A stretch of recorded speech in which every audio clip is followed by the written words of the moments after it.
All right, guys. Today, meatballs. The guys are excited too. Let's get started. First, we're gonna make a panade. That's gonna be the breadcrumbs. Well, I chopped up 4 or 5 slices of bread. I'm gonna put in some seasoned breadcrumbs that I made, homemade. And we'll put the description down below. And then some milk, like about 1/2 cup to 3/4 of a cup of milk to soak it up. And we'll let that sit in there for a little while. We start out with grinding our own meat. I find that grinding our own meat, you see the quality and the amount of fat. Now, typically you want about 80 to 20% ratio of fat to lean. I try to get a little bit more than that because the fat is what gives you the flavor and the fluffiness, and that's what we're looking for too, is not just tender, but fluffy, so, and flavorful.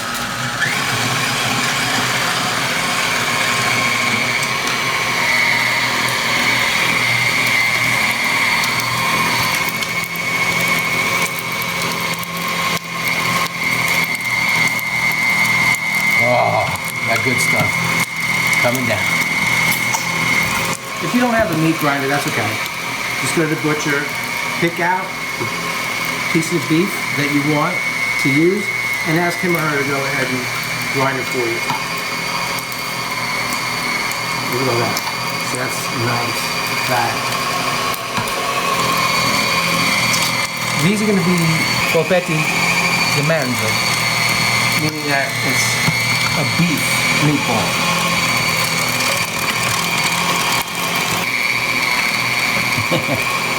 Now you do. Alright. And the trick to cleaning out your grinder is to take a couple of pieces of bread and dump it in there, and it'll just mush it out. Okay? So this is done.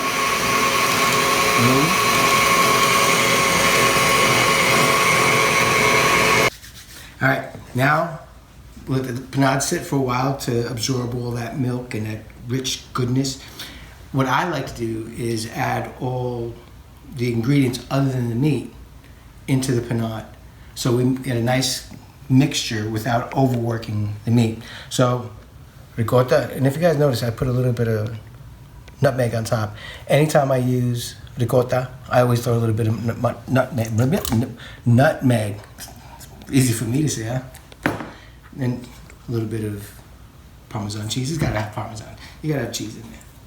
And don't go crazy with the salt, because remember, the Parmesan has salty background, onions or oignon in there. You gotta have a little bit of garlic. Now, what I did here was I went ahead and added the salt, the pepper, the thyme, and I also like to put in garlic powder and onion powder. I think it helps boost the flavors inside of there. For years, that's what I've been doing, and my parents did that. My father owned 3 Italian restaurants, pizzerias in New York City, and those are some of the little tricks of the trade that he had when he was cooking things and making things. So all that's combined. Bow, wow, look at that. And then 1 egg whole and 1 egg yolk. The yolk is there for the richness. Let's go ahead and mix it up. Mix it up a little bit. All right, so we're going to turn on our mixer to blend our ingredients. Nothing crazy, nothing too fancy.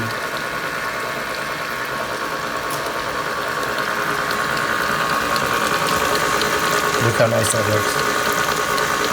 And at this point, now we're going to go ahead and add the parsley and the basil. What we're going to do now is do the chiffonade. Take our basil that we picked off fresh from the garden. Nice, smooth, clean strokes. Sharp knife is very, very essential.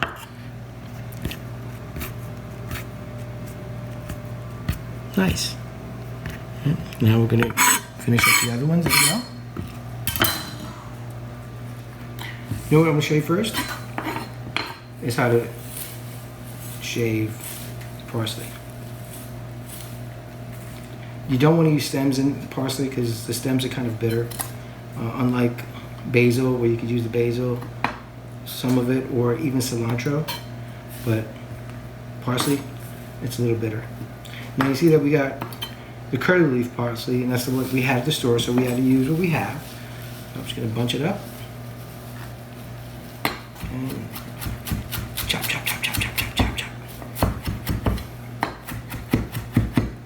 Wow, it smells fresh. It's like, you know, if you live down south and you have your grass cut, it smells just so nice. This is the same thing.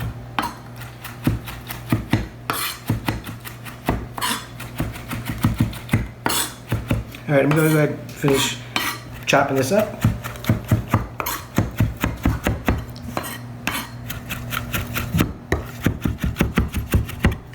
All right. I combine both, the parsley and the basil. And if you look to the side, you'll see that you don't have any of that green water, showing that that's a very sharp knife. All right, so now I'm gonna take that and put it into the blender with the other stuff in there. A little bit more. And then we begin to mix gently. And now remember, we have in there the bread, the panade, the basil, the parsley, the salt, the pepper, the garlic, and onion fresh, as well as onion garlic powder, the ricotta, with a little bit of nutmeg.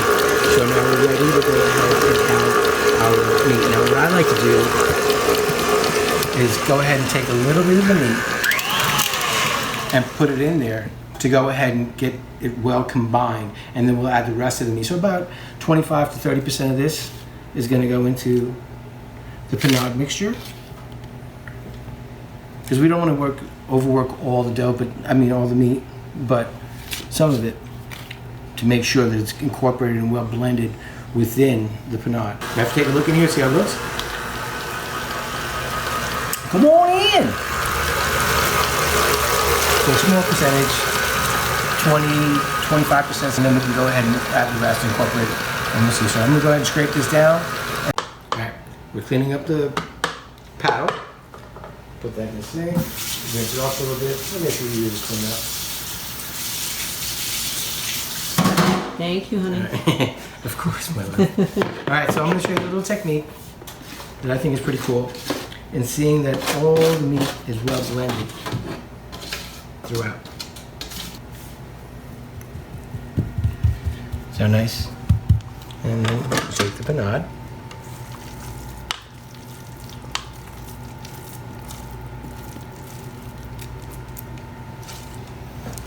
Distribute it evenly. I see that it's got the meat in there as well. And now just fold it in.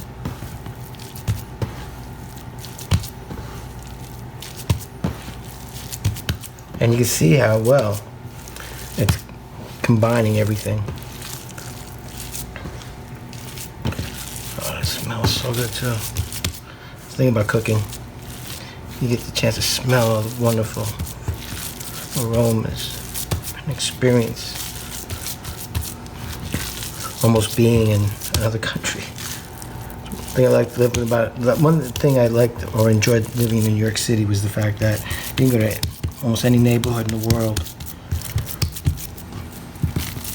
by going to a certain part of the neighborhood.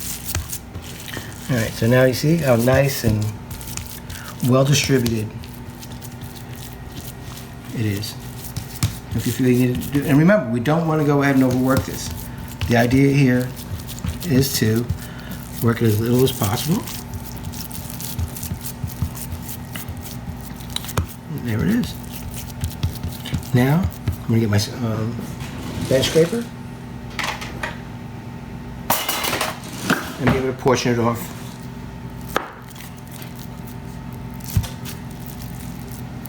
They're pretty much the same.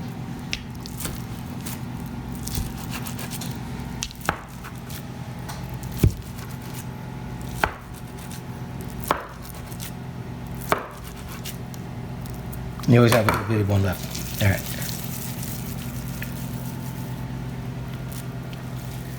And you don't want to go ahead and work the dough too much. You want to slap it around or anything like that.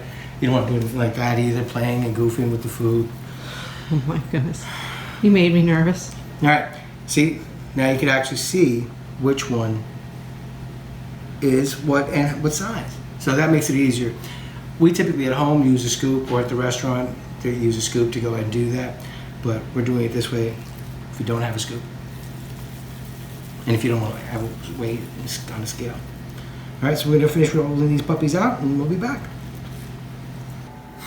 Gosh, these smell so good. Now, there's 3 different methods, if you will, to go ahead and cook these. One is baking, that's what we're gonna do today. The other one is frying or deep frying as well. That's in my opinion, the only way to truly get a meatball that's round. When you dump it in a deep fryer, it's surrounded and suspended in the oil, and it pushes in all directions equally and provides a nice ball. And then there's the pan frying, and you typically just get like maybe 3, maybe 4 if you could. And then there's the drop-in method. That means that you take the meatball raw and put it in the sauce as it's cooking. What happens when you do that is it tends to lend more flavor to the meatball, because the meatball doesn't have that crust on the outside from baking or frying. So there's more sauce taste, if you will, from that. But what we're going to do is bake, and what I want to like to do is put a little egg shape on it. So as it starts to cook, it kind of comes down and looks more round. See that? And you guys will see what I mean when we're done. All right, so we went ahead and rolled up all the meatballs. Before I did that, I took a pan, lined it with some foil, and a little bit of olive oil on the pan to help from sticking or prevent from sticking. Let's go ahead and put it in the oven at about 450 degrees. And it should be done in about 15 to 18 minutes. So we're going to set a timer. Now we're going to take a look and see. We're going to tempt it to, oh, it's ready. Let's see what it looks like. I'm going to bring it out to you. Look at that. Look at that brownie, that crust that's developed on there. Now we're going to take a temp and see what, and we're looking for about a 160, and we're right there. Awesome. This is a good part of our series in pasta with the tomato sauce. We're going to make homemade sausages. We're going to make probably some desserts as well, homemade pasta. So this is one of many. So when we're all done with all 3, 4, 5 units, we'll put them all together. So, but we're going to taste this now to see how it came out. So Michelle, my love, I am ready. I know it's a little toasty. We'll take the smallest one. And if you notice that they kind of started going down, some of them kind of stayed up, and notice how nice and round that one came up, even though we gave it that egg shape. All right. Oh, look at that. Let's take a look and say, cut it out. Look how soft and tender. See how tender that is? Look how tender. It's almost falling apart. Wow, that looks delicious. You ready to try it, honey? Yes, I is. Looks very hot. Very, very hot. We'll blow on a little bit. My mother used to do that for me when I was a kid. Food was too hot. Mine too. All right. Still steaming. It is. Very steamy. I'm afraid almost. All right, there's a piece with a little bit of the crust. Try it. Oh, thank you, honey. Smell. Wow. I don't even think that I need the pasta and the sauce to go with it. I just want to have meatballs. Well, I gotta tell you, my mom's, she never made meatballs and put them in the sauce. And I had to wonder why. For years, I never really asked her. She never did. It was always on the side, In any case, I realized that when we went out to Europe, that they had a wood-burning stove. And one day I was making, I also enjoy doing, barbecue and smoking things. So I figured, let me put them in a smoker. So I did that. I put it in a smoker. I made the meatballs, put it in a smoker, and then I took it out and put it in the sauce. And it ruined the sauce. All I tasted was the smoke from the meatballs. So I think that's the reason why my mother never put meatballs in the sauce, because when she was growing up, and her mother, and people before her, her family members, they didn't put it in the sauce because it killed the sauce. It just tasted like smoke. And that's not what you want. You want the tomatoes to make the statement, just like these meatballs. You want the meat to make the statement. All the other stuff is part of the orchestration and the development of that flavor. And we've boosted flavors here by adding a little bit of garlic powder, onion powder, the basil, the parsley, and the unctuousness that comes from the ricotta cheese. And don't forget, we've rubbed a little bit of that nutmeg in there to give it a nice round flavor. So, in our opinion, these are probably the best meatballs you'll ever have. Absolutely. Mind you. Thanks for watching. Please subscribe and hit the like button. And we'll see you soon. Bye. This recipe is just for the meatballs. The sauce that accompanies this is in another video, and we're going to put that link down below for you guys to take a look at. It is amazing. It's a tomato sauce from fresh tomatoes, vine ripened. Michelle and I picked them off the vine, and it was about 25, maybe 30 pounds of tomatoes that we made. So take a look at that. Don't forget to like, subscribe, and maybe that little bell icon they tell me about.